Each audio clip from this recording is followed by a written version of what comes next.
পশ্চিমবঙ্গ স্বাস্থ্য প্রকল্প বা হেলথ স্কিম নিয়ে সমস্ত সরকারি কর্মচারী ও পেনশনারদের জন্য রয়েছে একটি স্বস্তির খবর। বিশেষ করে যারা ছোট বা স্থানীয় দোকান থেকে ওষুধ কেনেন তাদের জন্য রাজ্য সরকার একটি অত্যন্ত গুরুত্বপূর্ণ নিয়ম সরল করেছে।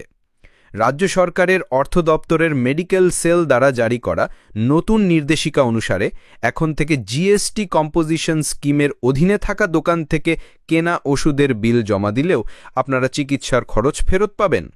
ওই বিলে সিজিএসটি এবং এসজিএসটি আলাদা করে দেখানোর আর কোনো প্রয়োজন নেই।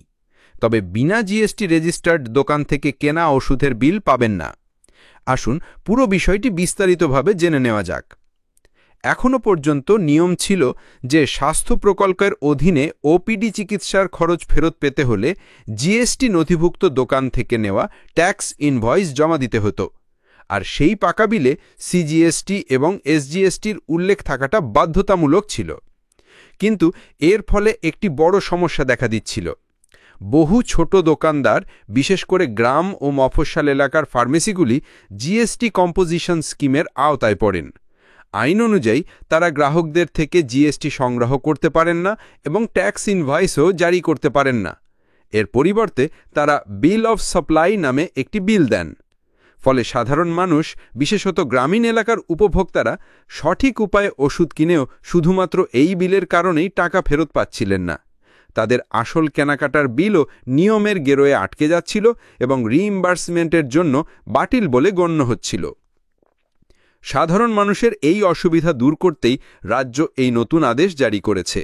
অর্থ দপ্তরের 30 জুন 2025 তারিখের মেমোরেন্ডাম নম্বর 100F মেডিক ডাব্লিউবিতে পরিষ্কার বলা হয়েছে, জিএসটি কম্পোজিশন স্কিমে নথিভুক্ত ফার্মেসি থেকে ওষুধ কিনলে পুরনো অর্ডারে উল্লেখিত করের বিভাজনের নিয়ম আর প্রযোজ্য হবে না।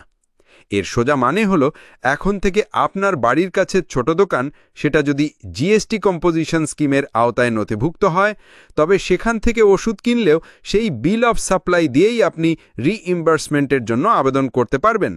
আপনার জেনুইন ক্লেম আর বাতিল হবে না। এই আদেশটি অবিলম্বে কার্যকর করা হয়েছে এবং এই বিষয়ে আগে জারি করা যে কোনো নির্দেশিকা পরিবর্তিত বলে গণ্য হবে।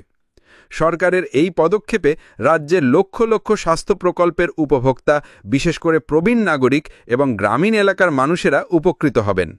এরকম আরও গুরুত্বপূর্ণ খবরের জন্য আমাদের সাথে থাকুন। ধন্যবাদ।